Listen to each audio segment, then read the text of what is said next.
Monsieur et Madame de Sarcey ont le bonheur de vous inviter au bal donné pour les 18 ans de la belle Irène.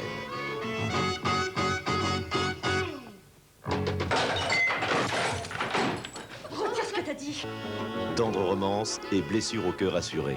Anne Brochet dans un film de Jean-Louis Comolli, Le bal d'Irène, vendredi 20h30 sur la 3.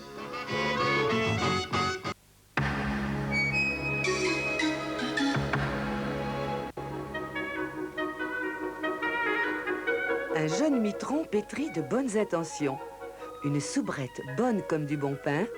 Un petit bijou de série rose, le cadeau croustillant du Nouvel An.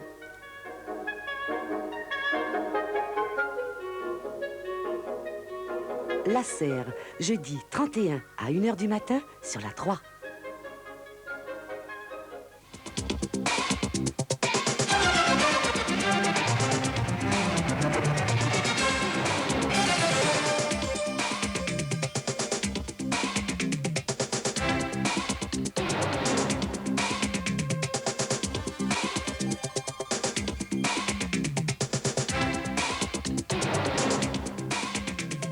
Le financement de l'assurance chômage est assuré pour les 2 ans à venir. L'État a accepté d'accompagner l'effort financier des entreprises et des salariés.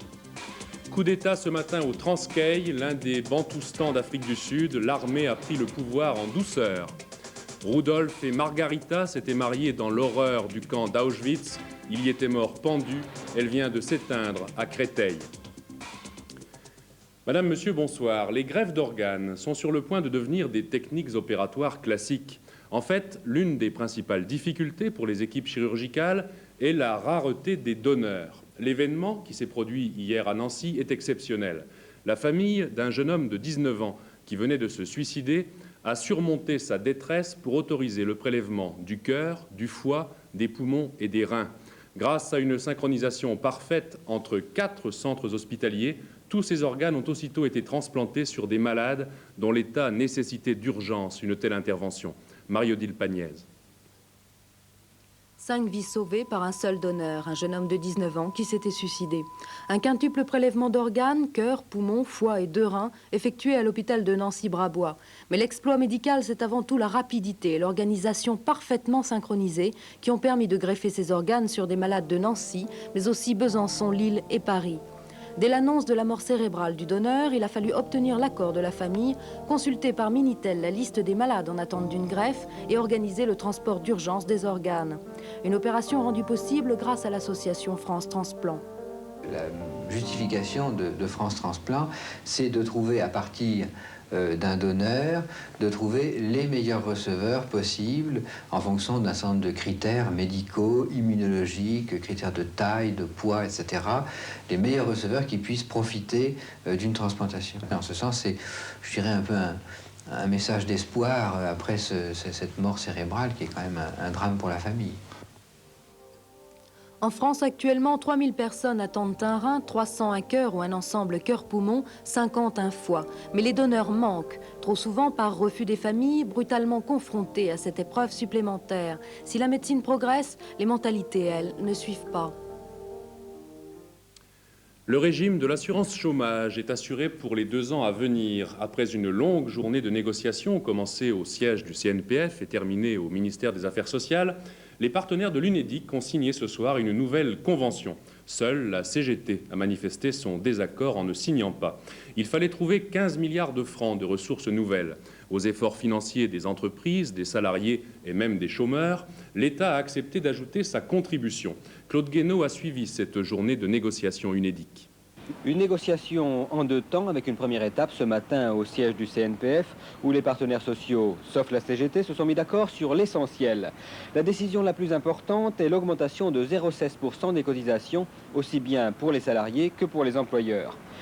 Ainsi, pour financer les allocations des chômeurs, les salariés verseront désormais 2,47% sur leur salaire et les entreprises 4,43%.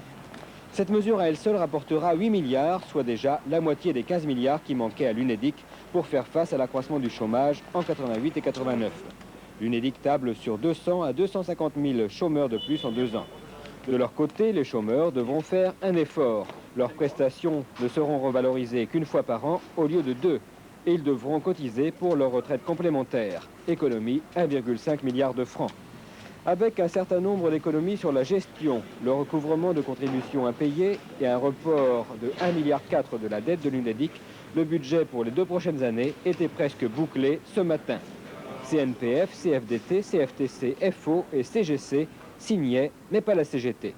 Les auto-organisations syndicales auront fait le sale boulot d'amputer le pouvoir d'achat des chômeurs et le pouvoir d'achat des salariés avec l'accord qui vient d'être réalisé aujourd'hui.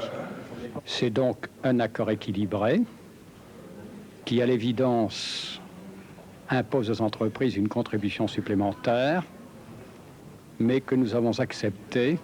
Deuxième étape chez le ministre des Affaires sociales, car il manquait encore près d'1 milliard.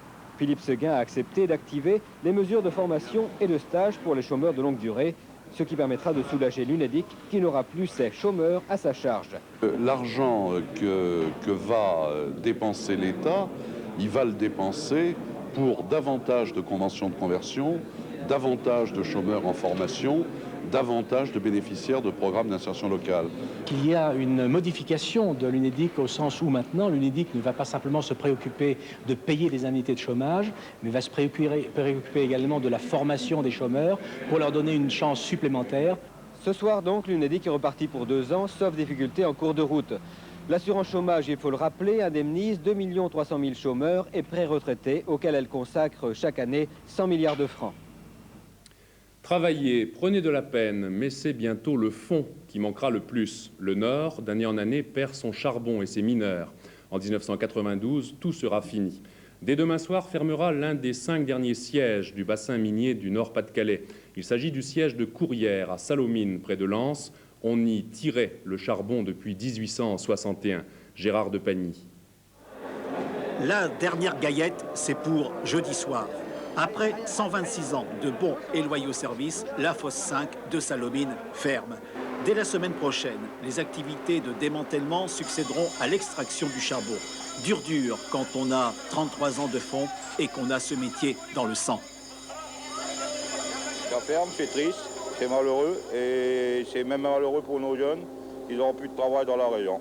Je dis qu'il y a 15-16 ans et qu'il y a 41 ans puis qu'il y a 25 ans de force, que voulez-vous qu'il fasse, after? Il est obligé de cacher un boulot.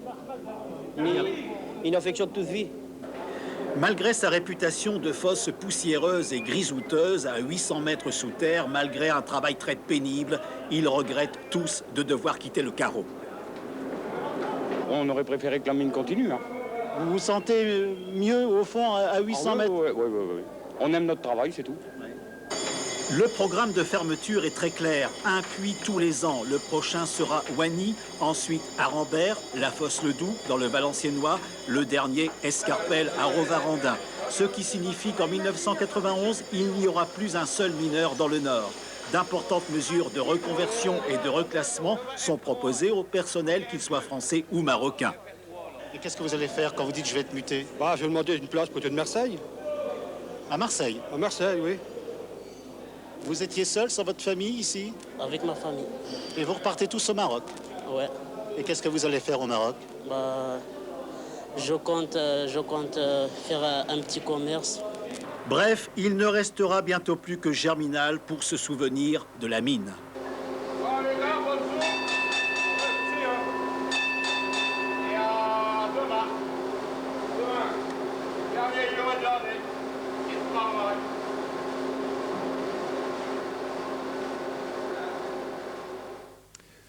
Cet après-midi, boulevard de Courcelles à Paris, les locaux de National Hebdo, l'hebdomadaire du Front National, ont été saccagés par une dizaine de jeunes gens se réclamant d'une soi-disant organisation juive de combat.